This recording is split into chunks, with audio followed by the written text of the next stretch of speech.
Hello, everyone. Welcome to Talking Logistics, where we have conversations with thought leaders and newsmakers in the supply chain logistics industry. It's my great pleasure to welcome back to the program Steve Rates, who's Director of Research and Market Intelligence at C.H. Robinson. And today we're going to talk about secrets of shipping leaders, how they get better truckload service and pricing. Now, considering all of the challenges that companies face today with regard to transportation, everything with trying to find capacity to managing rising transportation costs, any secrets or advice that they can get, I'm sure is going to be welcome.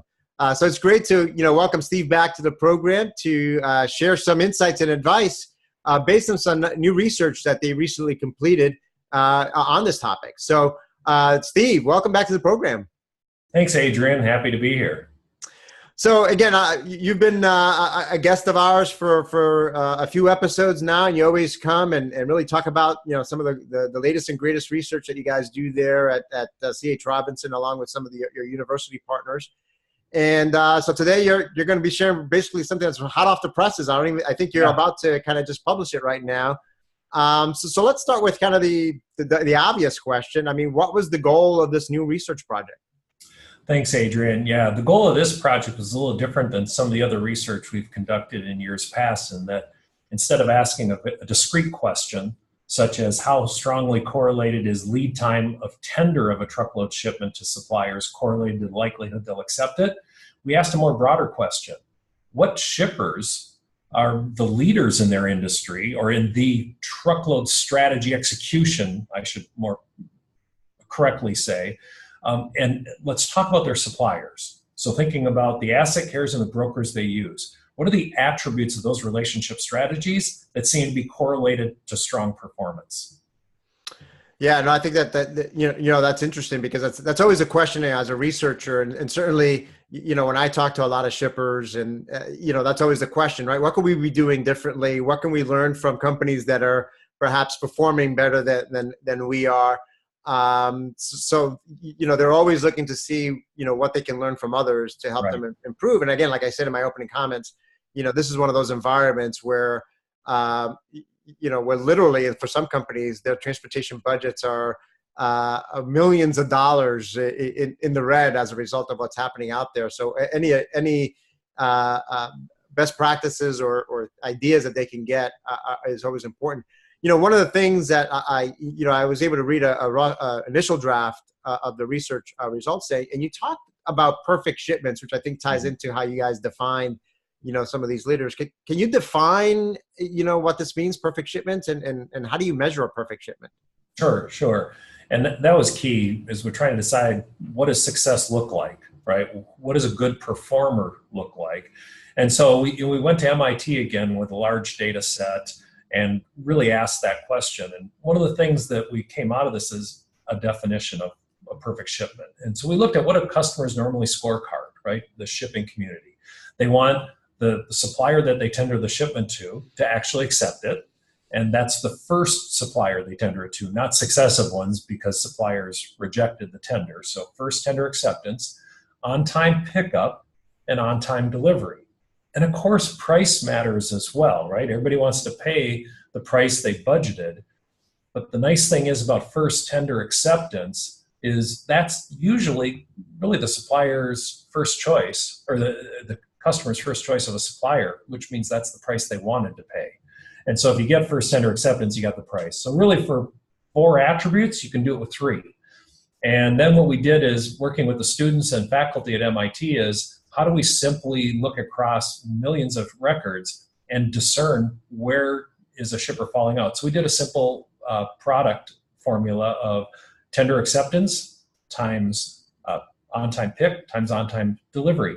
And then you get a product, right? So let's say you have 95% tender acceptance as a shipper, and your suppliers are picking up at 95% on time and delivering 95% on time. You're at a perfect order of about 85%. And so it's that product of those 3. Yeah, no, that's interesting. And I love the first time tender acceptance, because I think that is a quick pulse on whether you're aligned with the market and how well you're doing, right? Because if you're going down 2, 3, 4 suppliers, 4 carriers or brokers down into your routing guide, you're going to be paying more, and you know that things are, there's an obvious red flag, if you will, of something that you need to, to take care of. And then to your point, that's oftentimes a misnomer of when thinking about truckload pricing, is it the rate per mile that runs you over budget, or is it the performance of the route guide? And that's why we look at the tender acceptance, because we continue to see that that's where the real money is. You can negotiate a little better on your rate per mile, but if your tenders aren't accepted, that's where you're going to go over budget. Yeah, no, that's a great point. And I think that's what a lot of shippers, that squeeze their carriers, ultimately find out that, they on the routing guide, they look like they got a great rate, Yeah. but then that carrier never accepts, and they ultimately end up paying, paying more.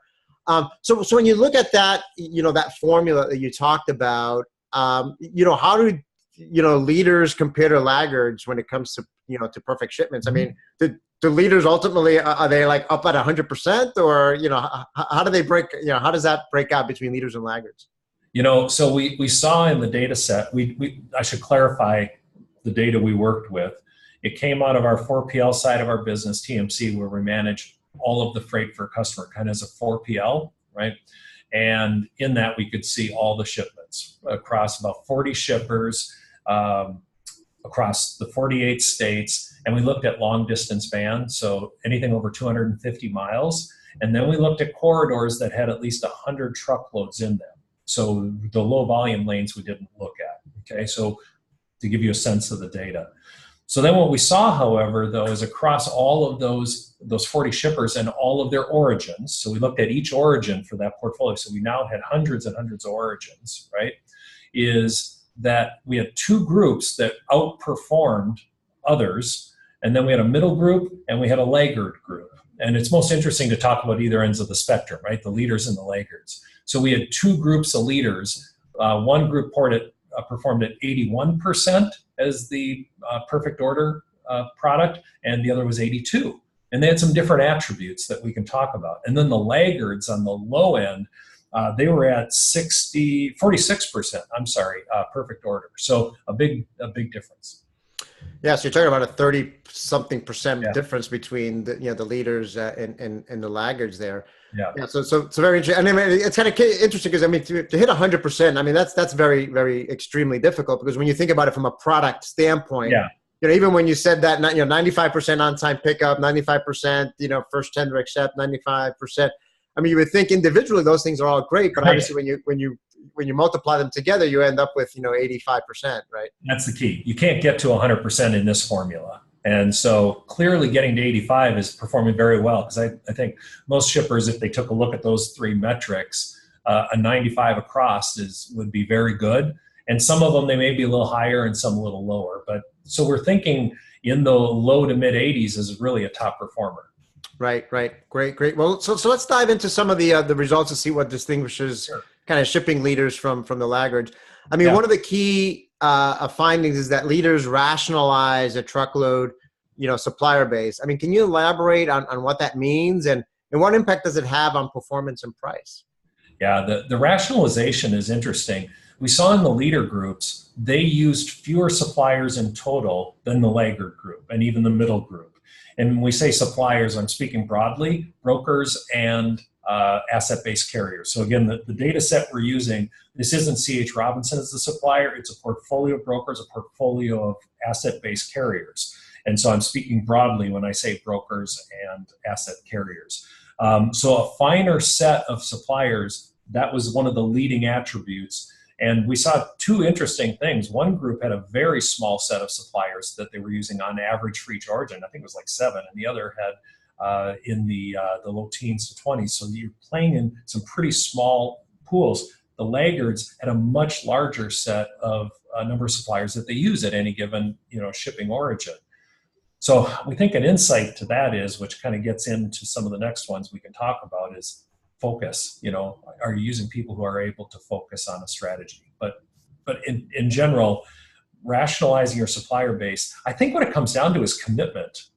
Is that you know your role, you have a sense of commitment with each party, you have some ownership as a supplier, me coming from a supplier side, in the customer's business, rather than being a tactical transactional type relationship, you have some key ownership. And I think that drives commitment as well. Yeah, no, I think that's a great, that's a great point. I mean, I think certainly one of the things that we've seen, over the years, I know when I've talked to both shippers and even the carriers, when I've gone to conferences and heard them talk, everyone's becoming a little bit more selective, Mm-hmm. right? Recognizing that not all business is good business from the carrier side, right? And Right. from the shipper side is understanding, hey, you know what, if we, to your point, focus more on those carriers that have historically been there for us, that align well with our network, that we have the confidence and the trust in, and see how we can work better together. That ultimately results in some positive, results there. Right. And I think we've seen that over time. I mean, I think this is somewhat related to, companies focusing on, quote unquote, core carrier or core Right. supplier Right. strategies over time. And it seems like that's been, playing out here based on the research that strategy has had some positive impact. Yeah, that actually showed out. One of the things that I think our industry has been evolving, both the supplier side and the shipper side over the years, is through the procurement events. Do you want people just playing throughout your route guide, or should they have clear roles? And so I think, to build on the comments you were just making there, the leader group that we saw, all the suppliers had some kind of focus. It was really evident in the data. Like, they had key corridors that they were responsible for. Maybe they had a very primary role at an origin. Maybe they played a key role, such as the first tender, for most of the shipments, or played a backup role. But it was clearly defined, right? And I think that was what we were seeing was showing out. Is, I think we all know, not all freight is created equal, right? It comes with different attributes and different attractiveness to different suppliers. So I think the message we're taking away is things we already know, but the data is helping solidify those experiences, that, especially like in the asset carrier community, there's lanes that really contribute to yield for the asset carrier. And so if a shipper and a carrier work together, they find those and where they really complement each other.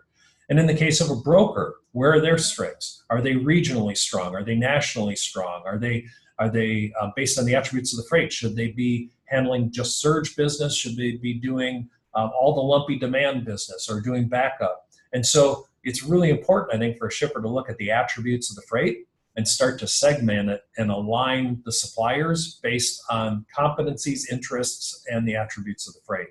And then I think you get what you were implying, Adrian. You get the commitment and you get the stickiness of the relationship because things match correctly.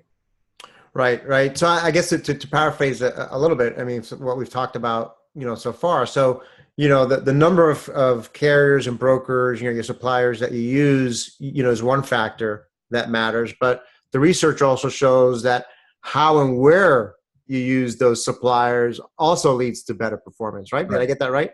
Yes, yes, yeah. It goes to show transportation isn't buying a commodity per se, that it really is a service, and you have to find where the services and the capabilities are complementary.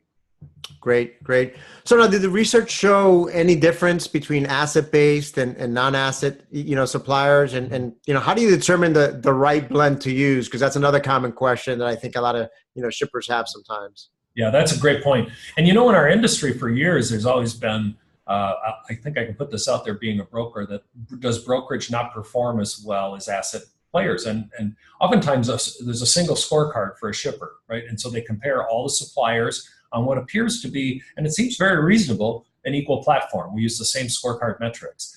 And I think what we saw in the data was that oftentimes the type of freight that's awarded to the brokerage community versus the asset community, the distribution of types of loads is not the same, meaning the asset community typically has a higher percentage of predictable demand freight. So consistent supply, predictable things for the carrier to build their network out of. You see that the broker tends to have a higher percentage of lumpy demand, or less predictable, more difficult to procure and predict capacity needs. And so there's more of a reactionary environment because the demand is not easily discerned or predicted, okay? And then, so what the students did at MIT is they started to take a look at freight by similar attributes. And what they saw is that brokers and asset players perform about the same when the attributes of the freight are similar. So smooth, predictable demand versus lumpy demand. And you look at both of those and you can see that it does come down to being aware of when the freight is coming, what's the historical volume, how it repeats itself, and what can be pre-planned versus response-oriented. So that was really kind of interesting when we looked at it. So scorecarding can be a little tricky thing if the portfolio of freight that your different suppliers have varies. It could be a little misleading to their aggregate performance. Right. No, very, very, very interesting. I guess tying this back to what we've already talked about. So in terms of trying to find the right mix, it goes back to what we talked about in terms of that alignment, in terms of focus, and in terms of how and where you plan to use different suppliers. Yeah. That's really going to dictate, and what we just mentioned right now in terms of how the demand profile looks. That's really going to dictate, what the right mix should be for any individual shipper, right? That's exactly right. That's exactly right. So, we're kind of coming short on time here, so I just want to make sure that we cover some other insights that maybe came out of the study. I mean, what else caught your attention in terms of the research results, and did it raise any new questions to explore in future research? That's always the key thing. Every research project that's I consider to be good is not going to answer every question, but actually is going to raise some new questions that always leads you to new projects and new insights down the road. Yeah, I think one of the things we saw in the leader group that wasn't clear, and to your point, what else could we study a little more, is the two leader groups. One of them used a high percentage of brokers, and the other one used a high percentage of asset carriers. So very different strategy from asset versus brokerage, yet they got almost the same, because one was 80%, one was 82%, perfect order, okay? So what we didn't have the time to study is, what were the attributes of the freight? In other words, was the one that used a high percentage of brokerage, did they have less predictable freight, as example, or more rural freight, not in the key economic corridors? And then vice versa for the one that used a larger asset pool, was it a lot of very consistent high demand corridors, maybe a lot of intercompany type freight, things of that nature. So frankly, we didn't get to the time when you're working with students who have to graduate to pull on that thread a little farther. So I think we'd like to understand that more, but that's kind of our experiential guess, is that the attributes of the freight change it. And then frankly, we've done research, for 12 years now, like this type of work, and we're wondering the influence of some of the other business processes within this. So in other words, are the laggard shippers also doing some of the better practices, like more lead time, fresher pricing, faster dwell time, things of that nature, and how much are those part of the factor in the outcome? In other words, if a shipper does things right, are they doing everything right? It's hard to understand that. So those are some of the things we really would like to study a little more. Yeah, no, I think those are great questions. I think your last point there, in terms of really understanding, all the attributes that define the leaders, right? Because I think, the hypothesis would be that, because transportation doesn't exist in a vacuum, and even within transportation, these things don't exist in a vacuum, right, is that there's so many other moving parts to all of this that, how well are they doing in these other areas that ultimately influence and contribute, to this. I think that'd be a very interesting, research question to explore. So, sure. So as a way to wrap up, Steve, and summarize, based on the research results, I mean, what questions should shippers ask themselves then to assess whether they're a leader or a laggard when it comes to, setting themselves up to achieve the best possible performance and best price, from their transportation partners out there? Sure. I think one of the things we always coach our clients on is segment your supply chain by the attributes. What are you asking of transportation? What are the attributes of the freight? So things like smooth and lumpy demand, seasonal expectations, live and drop trailer, dwell times, all of these things that come with the varieties of freight. Not all freight is created equal, and not everybody wants access to the same freight. So I think first and foremost, really look at the attributes of your freight. Use top performing suppliers. That was something else we saw in the data. The shippers who use suppliers that consistently, when you look at all the data set, just tend to perform better when they had a concentration of those best performing suppliers. Of course, their route guide and on-time pick and delivery all perform better. When you're using the lower performers, you get lower performance. That just really showed in the data. And then make sure that make awards to your suppliers if you're a shipper. Identify those awards that the supplier really wants, make the commitment to the supplier. That would be advice we would share. And then really, do I manage my portfolio of suppliers to a core set, that rationalization? Who are my core? Who are the ones I'm leaning on to do the vast majority of the freight? Because I think if you're doing the previous points we just talked about, you'll find that that core set will step up and be able to truly deliver what was planned. You get a high perfect order score, and you stay very much more close to budget, even in today's environment. Yeah, no, a lot of great advice. And I think, I think as you were talking through those questions that they should ask themselves, I mean, really a part of answering those questions is really having the access to the data and the business intelligence and analytics to do that analysis for yourself. Obviously, you did it within, for the purposes of research study, and you looked across different shippers. But shippers need that capability themselves, or via their third party, fourth party providers or partners that can provide them with that data and those analytical tools to be able to answer those questions. Because at the end of the day, the data is there, right? But it's how do you derive those insights to really understand what the right strategy and action should be, moving forward. So just go ahead, Steve. I was just going to say something you're very well aware of. A TMS, right? You can't do these things without a TMS. You got to be able to manage the business processes, hold people accountable, and have the business analytics to make improvement. Absolutely. Absolutely. So I'm certainly looking forward to the final report here. I assume people can ultimately download this on your website. Is that correct? That's correct. All right, great.